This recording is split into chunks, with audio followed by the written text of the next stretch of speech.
Hello everyone, welcome to piggery life. মই David Basumatary বন্ধুসকল আজি আমি আলোচনা কৰিম গাহৰি ফাৰ্মত বা পিগাৰী ফাৰ্মত কিহক কি বোলে বা কাক কি বোলে এই যেনে ধৰক বৰ কাক বোলে বা চাও কাক বোলে বা গিল কাক বোলে এনে ধৰণৰ কিছুমান সৰু সৰু নাৰ্সাৰীৰ দৰে কথাবোৰ আমি আজি আলোচনা কৰিম যিসকল বন্ধু বান্ধৱীসকলে নতুনকৈ ফাৰ্ম খুলিম বুলি ভাবিছে তেওঁলোকৰ কাৰণে এই ভিডিঅ'টো যথেষ্ট লাভদায়ক হ'ব যদিহে চাই আৰু যিসকল বন্ধু বান্ধৱীসকলে আগৰ পৰাই কৰি আছে ফাৰ্মিং তেওঁলোকৰ বাবে ইমান এটা প্ৰয়োজনীয়তা নাই এই ভিডিঅ'টো সেয়েহে তেওঁলোকে স্কিপ কৰিব পাৰে তো বন্ধুসকল বলক আমি ভিডিঅ'টো আৰম্ভ কৰোঁ প্ৰথমে গাহৰিক আমি বিভিন্ন ভাষাত বিভিন্ন নামেৰে মাতোঁ যেনে সোৱাইন হক পিগ বা হিন্দীত সোৱাৰ গাহৰিবোৰ য'ত থাকে সেই ঠাইখিনিক পিট চিট কোৱা হয় গাহৰি ঘৰটো পিগ চিট কোৱা হয় গিল্ড সেই গাহৰিক কোৱা হয় যিটো গাহৰি জন্মৰ পৰা এবাৰো পোৱালি দিয়া নাই বা প্ৰথমবাৰৰ বাবে পোৱালি দিব চাও ফিমেল গাহৰিক চাও কোৱা হয় বৰ মতা গাহৰিক বৰ কোৱা হয় ফিট গাহৰিক আমি যিটো দানা দিওঁ সেই দানাক ফিট কোৱা হয় বিভিন্ন ধৰণৰ গাহৰি দানা আমি ব্যৱহাৰ কৰোঁ যেনে creep feed starter feed grower feed finisher feed sow feed breeder feed ইত্যাদি ফেৰয়িং গিল্ড বা চাও গাহৰি পোৱালি জন্ম দিয়া প্ৰচেছ বা পোৱালিবোৰ মাকৰ লগত থকা অৱস্থাক ফেৰয়িং কোৱা হয় মিটিং গিল্ড আৰু বৰৰ মাজত হোৱা শাৰীৰিক সম্বন্ধক মিটিং কোৱা হয় চাকলিং পিগলেট একদিনৰ পোৱালিক বা গাখীৰ খাই থকা পোৱালিক চাকলিং বা চাকলাৰ পিগলেট কোৱা হয়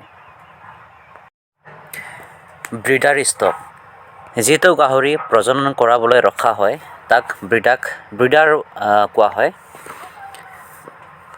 উইনাৰ মাকৰ পৰা আঁতৰ কৰা পোৱালিবোৰক উইনিং কৰা বোলে বা উইনাৰ বা উইনিং পিগলেট কোৱা হয় ড্ৰাই চাও যিটো মাকক তাৰ পোৱালিবোৰৰ পৰা আঁতৰ কৰা হয় সেই মাকক বা গাহৰিক মাকক ড্ৰাই চাও কোৱা হয় গ্ৰৱাৰ সেই গাহৰি পোৱালিক কোৱা হয় যিবোৰ পোৱালিক উইনিং কৰি নাৰ্চাৰীত ৰখাৰ পিছত 20 বা 25 কেজি হোৱাৰ পিছত তাৰ লাইফ চাইকেলক গ্ৰৱাৰ কোৱা হয় ফিনিচাৰ ফেটেনাৰ স্লটাৰ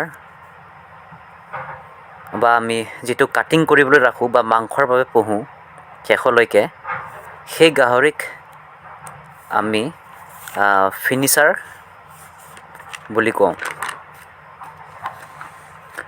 কাষ্ট্ৰেশ্যন খাচীকৰণ কৰাক কাষ্ট্ৰেশ্যন কোৱা হয় আৰু খাচী কৰা মেল পিগলেটক বাৰু কোৱা হয় হিট যেতিয়া গিল্ড গৰম হয় বা মিলনৰ বাবে সাজু হয় তাক হিট অহা বুলি কওঁ আৰ্টিফিচিয়েল ইনজামিনেশ্যন ইয়াৰ অৰ্থ হ'ল কৃত্ৰিম গৰ্ভধাৰণ কৰাক আৰ্টিফিচিয়েল ইনজামিনেশ্যন কোৱা হয় চিমেন শুক্ৰাণু যিটো বৰ বা মতা গাহৰিৰ পৰা ওলায় আৰু ইয়াৰ দ্বাৰাই গিল্ড প্ৰেগনেণ্ট হয় ভেকচিনেশ্যন অৰ্থাৎ টীকাকৰণ গাহৰিৰ বাবে 3 বিধৰ ভেকচিনেশ্যন আছে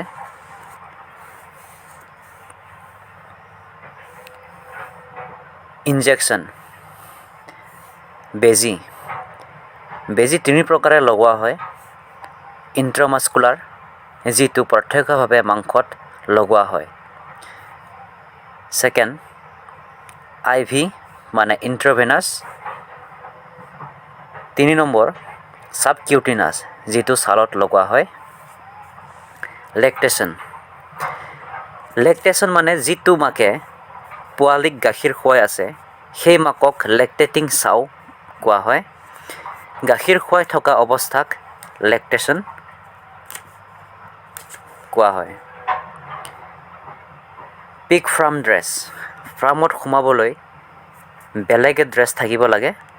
সদায় ধুই বা চাফা ড্ৰেছ পিন্ধিহে ফাৰ্মত সোমাব লাগে। ড্ৰেছৰ লগতে ৰবৰৰ জোতা বা গামবুট আৰু মূৰত টুপি পিন্ধি সোমাব লাগে। জোতাযোৰ চূণৰ পানীত বা পটাছ পানীৰ ভিজাই লৈহে সোমাব লাগে।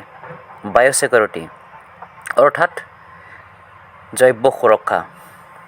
বায়'ছিকিউৰিটি নাথাকিলে ফাৰ্মখন এদিনতে ধ্বংস হ'বও পাৰে আৰু থাকিলে 100 বছৰলৈকে ফাৰ্মখন ভালে থাকিবও পাৰে। বায়'ছিকিউৰিটি মানে হ'ল আমি ফাৰ্মখন কিমান পৰিষ্কাৰ বা হাইজিন মেইনটেইন কৰি ৰাখিছোঁ। লক্ষ্য ৰাখিব লাগিব যে ফাৰ্ম ভিজা অৱস্থাততো নাই, ফাৰ্মত মল-মূত্ৰ চাফা কৰিছোঁনে নাই, পোক-পৰুৱা, মকৰা ইত্যাদি থাকিব নালাগিব। যিকোনো প্ৰকাৰে বেমাৰ উৎপন্ন কৰিব পৰা বেক্টেৰিয়া থাকিব নালাগিব।